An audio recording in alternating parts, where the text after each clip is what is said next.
ಮತ್ತೆ ಸುಹಾಸಿನಿ ಕಾರ್ಯಕ್ರಮಕ್ಕೆ ಸ್ವಾಗತ ವೀಕ್ಷಕರೇ. ಮನೆಯಲ್ಲಿ ಪ್ರತಿದಿನ ನಾವು ಬಳಸುವಂತಹ ಸೊಪ್ಪುಗಳಲ್ಲೂ ಸೌಂದರ್ಯವರ್ಧಕ ಶಕ್ತಿ ಅಡಗಿದೆ. ಅದರ ಬಗ್ಗೆ ಮಾತಾಡ್ತಾ ಇದ್ವಿ. ಬನ್ನಿ ಶೀಲಾ ಅವರಿಂದ ಮತ್ತಷ್ಟು ಮಾಹಿತಿ ಪಡೆಯೋಣ. ಶೀಲಾ ಅವರೇ, ನಾವು ಪಾಲಕ್ ಬಗ್ಗೆ ಮಾತಾಡ್ತಾ ಇದ್ವಿ. ಅಂದರೆ ನಮ್ಮ ಊಟದಲ್ಲೂ ಕೂಡ ಪಾಲಕಿನ ಪಾಲು ತುಂಬ ಇದೆ, ಏಕೆಂದರೆ ಅಯನ್ ಕಂಟೆಂಟ್ ಜಾಸ್ತಿ ಇರುತ್ತೆ, ಮಕ್ಕಳಿಗೆ ತುಂಬಾ ಹೆಲ್ದಿ ಅದು.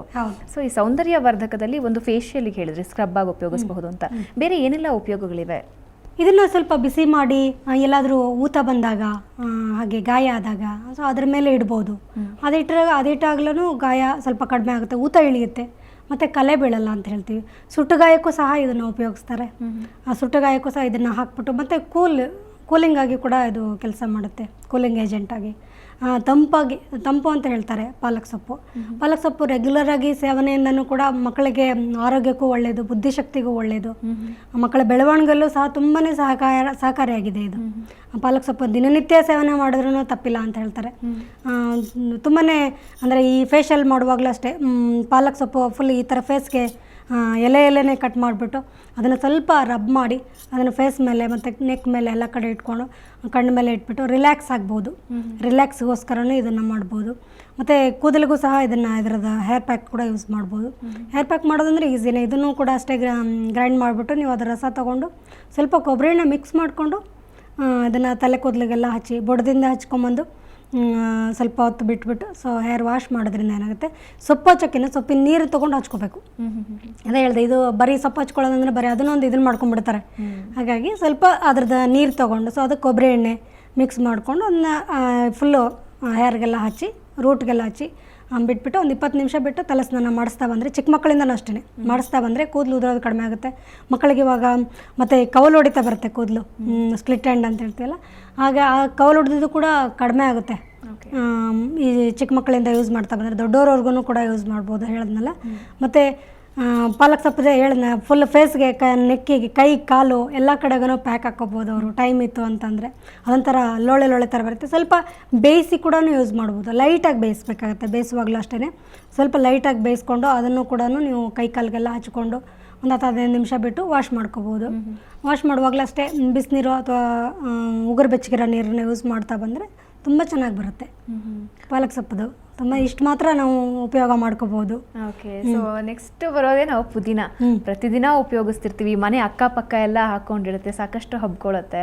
ಇದು ಶೀತಕ್ಕೂ ತುಂಬಾ ಒಳ್ಳೇದು ಅಂತಾರೆ. ಸೊ ಈಗಾಗಲೇ ನೀವು ಹೇಳಿದ್ರಿ ಪ್ಯಾಕ್ ಆಗಿ ಯೂಸ್ ಮಾಡ್ಬೋದು ಅಂತ. ಇದನ್ನ ಬಿಟ್ಟು ಬೇರೆ ಏನೆಲ್ಲ ಉಪಯೋಗ? ಸ್ಟೀಮ್ ಆಗಿ ಹೇಳಿದ್ವಿ ನಾವು, ಸ್ಟೀಮ್ ಆಗಿ ತೋರಿಸಿದ್ವಲ್ಲ, ಸ್ಟೀಮ್ ಮಾಡಲಿಕ್ಕೆ ಮನೇಲಿನೇ ನೀವು ಒಂದು ಪಾತ್ರೆ ಇಟ್ಕೊಂಡ್ಬಿಟ್ಟು ಪಾರ್ಲರ್ಗೆ ಇದು ತೋರಿಸಿದ್ರು ಆ ಥರ ಟಬ್ಬಿಲ್ಲ ನಮ್ಮ ಹತ್ರ, ಹಂಗೆಲ್ಲ ಇಲ್ಲ. ಬಿಸಿನೀರಿಗೆ ನೀವು ಚೆನ್ನಾಗಿ ಕಾದಿರೋ ನೀರಿಗೆ ಒಂದು ಮುಷ್ಟಿಯಷ್ಟು ಸಾಕು ಪುದೀನ ಸೊಪ್ಪನ್ನ ಹಾಕ್ಬಿಟ್ಟು ಅದನ್ನು ಫುಲ್ಲು ಮುಖಕ್ಕೆ ಸ್ಟೀಮ್ ತೊಗೊಂಬಿಟ್ಟು ಒಂದು 20-25 ನಿಮಿಷ ಬಿಟ್ಟು ಅದಾದಮೇಲೆ ಸ್ಕ್ರಬ್ಬಿಂಗ್ ಮಾಡ್ಕೋಬೋದು. ಸ್ಕ್ರಬ್ಬಿಂಗ್ ಏನೋ ಬೇಡ ಅಂತಂದ್ರೆ ಹಾಗೇ ಬಿಟ್ಕೋಬೋದು, ಹಾಗೆ ಬಿಟ್ಕೊಂಡ್ರೂ ಚೆನ್ನಾಗಿರುತ್ತೆ ಸ್ಕಿನ್ನು. ಮತ್ತು ಮೂಗೊಳಗಡೆ ಮತ್ತು ಗಂಟಲೊಳಗಡೆ ಹೋಗೋದ್ರಿಂದ ಸೊ ಅದು ಹೀಲಿಂಗ್ ತುಂಬ ಚೆನ್ನಾಗಿರುತ್ತೆ. ಅದರದ್ದು ಕೆಮ್ಮು ಕೂಡ ಬರಲ್ಲ, ಶೀತ ನೆಗಡಿ ಎಲ್ಲ ಕಮ್ಮಿ ಆಗುತ್ತೆ. ಪುಟ್ಟ ಮಕ್ಕಳಿಂದನೂ ಎಲ್ಲರಿಗೂ ಕೊಡ್ಬೋದು ಈ ಸ್ಟೀಮು. ಏನು ಶೀತ ಆಗಿ ಮೂಗು ಕಟ್ಕೊಂಡ್ಬಿಟ್ಟಿರುತ್ತೆ ಮಕ್ಕಳಿಗೆ, ಆವಾಗ ಉಸಿರಾಡೋಕ್ಕಾಗಲ್ಲ, ಆವಾಗಲೂ ಕೊಡ್ಬೋದು. ಆಮೇಲೆ ಮಕ್ಕಳಿಗೆ ಕೂಡ ಈ ಪ್ಯಾಕ್ ಹಾಕೋಬೋದು. ಈಗ ಚಿಕ್ಕ ಮಕ್ಕಳಿಗೆಲ್ಲ ಕೆಲವು ಮಕ್ಕಳು ತುಂಬ ಇದು ಕತ್ತು ಅದೆಲ್ಲ ಕಪ್ಪು ಬಂದುಬಿಟ್ಟಿರುತ್ತೆ. ಚಿಕ್ಕ ಮಕ್ಕಳೆಲ್ಲ ಆಟ ಆಡುತ್ತೆ ಮಣ್ಣಲ್ಲೇ, ಇದು ಕೈ ಕಾಲೆಲ್ಲ. ಅವ್ರ ಟೈಮ್ ಇದ್ದಾಗೆಲ್ಲ ನಾನು ನಿಮಗೆ ಬ್ಲೀಚಿಂಗ್ ಹೇಳಿದ್ನಲ್ವ, ಆ ಥರ ಗ್ರೈಂಡ್ ಮಾಡಿಬಿಟ್ಟು ಸ್ವಲ್ಪ ನಿಂಬೆಹಣ್ಣು ರಸ ಮಿಕ್ಸ್ ಮಾಡಿ ಎಲ್ಲೆಲ್ಲಿ ಬ್ಲಾಕ್ ಆಗಿದೆ ಅವ್ರಿಗೆ ಥರ ಎಲ್ಲ ಹಾಕಿ ಕೈಗೆ ಕತ್ತಿಗೆ ಎಲ್ಲ ಕಡೆಗೂ ಹಾಕ್ಬಿಟ್ಟು ಬಿಟ್ಬಿಡಿ ಸ್ವಲ್ಪ ಹೊತ್ತು. ಮಕ್ಕಳು ಸ್ವಲ್ಪ ಅರಿಶಿನ ತಡ್ಕೊಳುತ್ತೆ ಸ್ಕಿನ್ನು ಅನ್ನೋದಾದರೆ ಸೊ ಆ ಅರಿಶಿನ ಕೂಡ ಮಿಕ್ಸ್ ಮಾಡ್ಬೋದು. ಇದ್ರ ಜೊತೆಗೆ ಅರಿಶಿನ ಮಿಕ್ಸ್ ಮಾಡಿ ನೀವು ಫುಲ್ ಮೈಗೆಲ್ಲ ಹಚ್ಚಿ ಇದು ಮಾಡ್ಬೋದು. ಹಚ್ಚಿಬಿಟ್ಟು ಬಿಟ್ಬಿಟ್ಟು ಒಂದು 20 ನಿಮಿಷ ಬಿಟ್ಟು ಇದು ಮಾಡ್ಬೋದು. ಮತ್ತು ಮಕ್ಕಳಿಗೆ ಇನ್ನೂ ಹೆಣ್ಮಕ್ಳಿಗೆ ಚಿಕ್ಕ ಮಕ್ಕಳಿಗೆ ಮೈ ಮೇಲೆ ಕೂದಲು ಜಾಸ್ತಿ ಇರುತ್ತೆ, ಈ ಬೆನ್ನ ಮೇಲೆ ಅದೆಲ್ಲ. ಇವಾಗಿನಿಂದನೇ ತಾಯಿಯಂದ್ರಿಗೆ ಬ್ಯೂಟಿ ಕಾನ್ಷಿಯಸ್ ಜಾಸ್ತಿ. ನೀನು ನನ್ನ ಹೆಣ್ಮಗು ಮೈ ಮೇಲೆಲ್ಲ ಈ ಥರ ಕೂದಲಿದೆಲ್ಲ ಹೇಗಿರಿ ನಿವಾರಣೆ ಮಾಡೋದು ಹೇಗೆ? ಕೆಲವರು ವ್ಯಾಕ್ಸಿಂಗ್ ಅಂತ ಇದಕ್ಕೆ ಹೋಗ್ಬಿಡ್ತಾರೆ ಅಷ್ಟೊಂದು. ಹಾಗಾಗಿ ವ್ಯಾಕ್ಸಿಂಗ್ ಎಲ್ಲ ಹೋಗಬಾರ್ದು. ಏನು ಮಾಡಬೇಕು, ಈ ಪುದೀನ ಇದೆಯಲ್ಲ, ಪುದೀನಾಗೆ ಸ್ವಲ್ಪ ಅರಿಶಿನ ಒಂದು ಹಿಡಿಯಷ್ಟು ನೀವು ಪುದೀನ ತೊಗೊಂಡ್ರೆ ಒಂದು ಅರ್ಧ ಸ್ಪೂನಷ್ಟು ಅರಿಶಿನ, ಒಂದು 1/4 ಸ್ಪೂನಷ್ಟು ಕಲ್ಲುಪ್ಪನ್ನೇ ಪೌಡ್ರ್ ಮಾಡ್ಕೊಬೇಕು.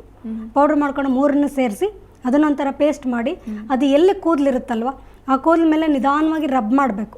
ಈ ಬೆನ್ನ ಮೇಲೆ ಆಗ್ಬೋದು, ಕೈ ಮೇಲೆ ಕೆಲವು ಮಕ್ಕಳಿಗಿರುತ್ತೆ, ಅದನ್ನೆಲ್ಲ ರಬ್ ಮಾಡಿಬಿಟ್ಟು ಹಾಗೆ ಬಿಟ್ಬಿಡಬೇಕು. ಹಾಗೆ ಬಿಟ್ಟು ಒಂದು 1/2 hour ಬಿಟ್ಟು ವಾಶ್ ಮಾಡಬೇಕು.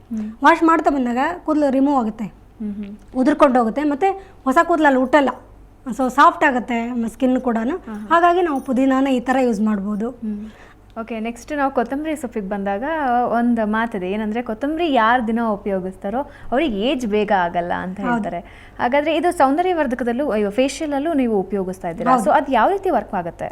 ಅದೇ ಮುಪ್ಪು ಮುಂದೂಡೋ ಅಂಥದ್ದೇ ಕೊತ್ತಂಬರಿ ಸೊಪ್ಪು. ಅದಕ್ಕೆ ಹೇಳೋದು ಪ್ರತಿಯೊಬ್ಬರು ದಿನ ಒಂದು ನೀವು ಒಗ್ಗರಣೆ ಮಾಡಬೇಕು, ಏನು ಮಾಡಬೇಕು ಅಂದ್ರೂ ಕೊತ್ತಂಬರಿ ಸೊಪ್ಪು ತೊಗೊಂಬ ಅಂತಲೇ ಹೇಳೋದು ಅಲ್ವಾ. ಹಾಗಾಗಿ ಕೊತ್ತಂಬರಿ ಸೊಪ್ಪಿನ ಅಂಶ ಇದು ತುಂಬಾ ಇದೆ ಕೊತ್ತಂಬರಿಯಲ್ಲಿ. ಅಷ್ಟೊಂದು ಒಳ್ಳೆಯ ಔಷಧಿ ಅಂದರೆ ಅದನ್ನು ನಾವು ಗೊತ್ತಿಲ್ಲದೆ ಸೇವಿಸ್ತೀವಿ. ಏನೋ ಕೊತ್ತಂಬರಿ ಸೊಪ್ಪು ಇಲ್ಲದೆ ಇದ್ದರೆ ನಮ್ಮದು ಆಹಾರ ಪರಿಪೂರ್ಣ ಅಲ್ವೇನೋ ಅನ್ನೋ ಥರ ಮಟ್ಟಿಗೆ ಬಂದುಬಿಟ್ಟಿದ್ದೀವಿ. ಬಟ್ ಅದು ಯಾಕೆ ಅಂತ ನಮಗೂ ಕೆಲವು ಆಯುರ್ವೇದಿಕ್ ಪಂಡಿತರ ಹತ್ರ ಹೋದ್ರೆ ಗೊತ್ತಾಗುತ್ತೆ ಏನು ಕೊತ್ತಂಬರಿ ಸೊಪ್ಪಿನ ಮಹಾತ್ಮೆ ಅಂತ. ಕೊತ್ತಂಬರಿ ಸೊಪ್ಪು ತುಂಬಾ ಚೆನ್ನಾಗಿರುತ್ತೆ. ಅದನ್ನು ನಾವು ಫೇಶಿಯಲಲ್ಲಿ ಯೂಸ್ ಮಾಡ್ಬೋದು, ಫೇಸ್ ಪ್ಯಾಕಾಗಿ ಯೂಸ್ ಮಾಡ್ಬೋದು, ಹೇರ್ ಪ್ಯಾಕಾಗಿ ಯೂಸ್ ಮಾಡ್ಬೋದು. ಅದರಲ್ಲಿರ್ತಕ್ಕಂಥ ಒಂದು ಅಂಶ ಏನಂದರೆ ಸ್ಕಿನ್ನನ್ನು ಒಂಥರ ಇದಾಗುತ್ತೆ, ಏನು ನೆರಿಗೆಗಳು ಸುಕ್ಕುಗಳು ಬೇಗ ಬರಲ್ಲ. ಆ ಪ್ಯಾಕ್ ಅಪ್ಪೋರ್ ಡೈರೆಕ್ಷನಲ್ಲಿ ಪ್ಯಾಕ್ಗಳು ಹಾಕಿದರೆ ಅದು ಜಾಸ್ತಿ ಹೊತ್ತು ಮತ್ತು ಸ್ಟೇ ಮಾಡ್ಬೋದು, ಜಾಸ್ತಿ ಹೊತ್ತು ಇಟ್ಕೋಬೋದು. ನೀವು ಒಂದು 1/2 hour 1 hour ಇಟ್ಕೋಬೋದು. ಕೂಲಿಂಗ್ ಎಫೆಕ್ಟ್ ಇರುತ್ತೆ, ರಿಂಕಲ್ಸ್ ಕಡಿಮೆ ಆಗುತ್ತೆ, ಅಂಡರ್ ಡಾರ್ಕ್ ಸರ್ಕಲ್ ಕಮ್ಮಿ ಆಗುತ್ತೆ. ಹಾಕ್ಬಿಟ್ಟು ಜಸ್ಟ್ ರಿಲ್ಯಾಕ್ಸ್ ಮಾಡಿ. ಯಾವುದೇ ಪ್ಯಾಕ್ ಆಗಲಿ ರಿಲ್ಯಾಕ್ಸ್ ಮಾಡಬೇಕು. ಒಂದು 20 ನಿಮಿಷ ಆ ಥರ ರಿಲ್ಯಾಕ್ಸ್ ಮಾಡಿ ಕಣ್ಮೇಲೆ ಎಲ್ಲ ಕಡೆ ಹಾಕೊಬೋದು ಈ ಕೊತ್ತಂಬರಿ ಸೊಪ್ಪಿನ ಪ್ಯಾಕ್ನ. ಬರೀ ಇದಕ್ಕೇನು ಸೇರಿಸೋ ಅಷ್ಟಿಲ್ಲ, ಕೊತ್ತಂಬರಿ ಸೊಪ್ಪನ್ನ ಗ್ರೈಂಡ್ ಮಾಡಿಬಿಟ್ಟು ಅದಕ್ಕೆ ನೀರು ಏನು ಬೇಕಾಗಲ್ಲ, ಅದನ್ನು ನೀರು ಬಿಡುತ್ತೆ ಕೊತ್ತಂಬರಿ ಸೊಪ್ಪು. ಸೊ ಅದನ್ನು ನೀವು ಫೇಸ್ಗೆಲ್ಲ ಹಾಕಿ ಒಂದು 20 ನಿಮಿಷ ಬಿಟ್ಟು ವಾಶ್ ಮಾಡ್ಕೋಬೋದು.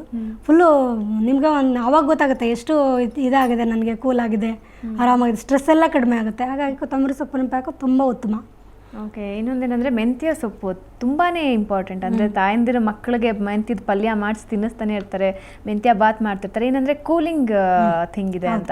ಮಕ್ಕಳು ತುಂಬ ಹೀಟ್ ಆದಾಗಲೂ ಕೂಡ ಮೆಂತ್ಯ ಕಷಾಯ ಮಾಡಿ ಕುಡಿಸ್ತಾರೆ. ಸೊ ಇದು ಬ್ಯೂಟಿ ಟಿಪ್ಪಾಗಿ ಹೇಗೆ ಬಳಸ್ಬೋದು? ಮೆಂತ್ಯ ಅಂದ ತಕ್ಷಣ ಕಹಿ ಅಲ್ವಾ, ಇದು ಕೆಲವರು ದೂರನೇ ಇಟ್ಬಿಡ್ತಾರೆ ಮೆಂತ್ಯನ. ಮೆಂತ್ಯ ಕಹಿ ಆಗಿರುತ್ತೆ, ಏನೇ ಹಾಕಿದ್ರೂ ಅಷ್ಟು ಚೆನ್ನಾಗಿ ಬರಲ್ಲ, ಅದ್ರದ್ದು ಸ್ಮೆಲ್ ಬೇರೆ, ಅದ್ರ ಫ್ಲೇವರ್ ಒಂಥರ ಇರುತ್ತೆ ಹಾಗೆ ಹೀಗೆ ಅಂತ. ಬಟ್ ಮೆಂತ್ಯ ಸೊಪ್ಪಲ್ಲಿ ಜಾಸ್ತಿ ಇದೆ. ಮೆಂತ್ಯ ಸೊಪ್ಪನ್ನ ನಾವು ಆ್ಯಂಟಿ ಏಜಿಂಗ್ ಆಗಿ ಯೂಸ್ ಮಾಡ್ತೀವಿ, ಮತ್ತು ಆಂಟಿಬಯೋಟಿಕ್ ಆಗಿನೂ ಕೂಡ ಯೂಸ್ ಮಾಡ್ಬೋದು. ಬೇರೆ ಯಾವುದು ಸ್ಕಿನ್ ಡಿಸೀಸಸ್ ಇರುತ್ತಲ್ಲ, ಕೆಲವ್ರಿಗೆ ಹೀಚಿಂಗ್ ಇರ್ಬೋದು, ಕೆಲವ್ರು ಈ ಥರ ಚಿಕ್ಕ ಚಿಕ್ಕ ಗುಳ್ಳೆಗಳಾಗುತ್ತೆ, ಕತ್ತತ್ರ ಆಗ್ಬೋದು, ಫೇಸಲ್ಲೇ ಆಗ್ಬೋದು. ಕೆಲವ್ರಿಗೆ ಪ್ಯಾಚ್ ಬರುತ್ತೆ, ಈ ವೈಟ್ ಪ್ಯಾಚ್ ಬರುತ್ತೆ. ಸೊ ಅದಕ್ಕೆಲ್ಲ ಇದು ರಾಮಬಾಣವಾಗಿ ಕೆಲಸ ಮಾಡುತ್ತೆ.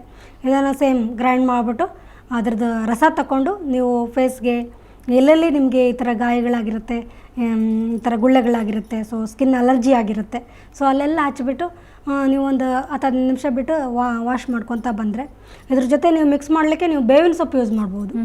ಮೆಂತ್ಯ ಸೊಪ್ಪು ಪ್ಲಸ್ ಬೇವಿನ ಸೊಪ್ಪು ಎರಡೂ ಮಿಕ್ಸ್ ಆಗಿಬಿಟ್ರಂತೂ ಬೇಗ ರಿಲೀಫ್ ಆಗುತ್ತೆ. ಮೆಂತ್ಯ ಸೊಪ್ಪಲ್ಲೂ ಅದು ಔಷಧೀಯ ಗುಣ ಇದೆ, ಮತ್ತು ಬೇವಿನ ಸೊಪ್ಪಲ್ಲೂ ಇದೆ. ಹಾಗಾಗಿ ಎರಡೂ ಗ್ರೈಂಡ್ ಮಾಡಿಬಿಟ್ಟು ಈ ಥರ ಇದಾಗ ಡಿಸೀಸಸ್ ಇದ್ದಾಗ ಹಚ್ಬಿಟ್ಟು ನೀವು ಬಿಟ್ಬಿಟ್ಟು ನೀವು ವಾಶ್ ಮಾಡ್ತಾ ಬಂದರೆ ಏನು ಇದಕ್ಕೇನು ಪ್ರೊಸೀಜರ್ಸ್ ಏನಿಲ್ಲ. ಬಟ್ ಸ್ವಚ್ಛ ಮಾಡಿದ ನಂತರ ನೀವು ಯೂಸ್ ಮಾಡಬೇಕು.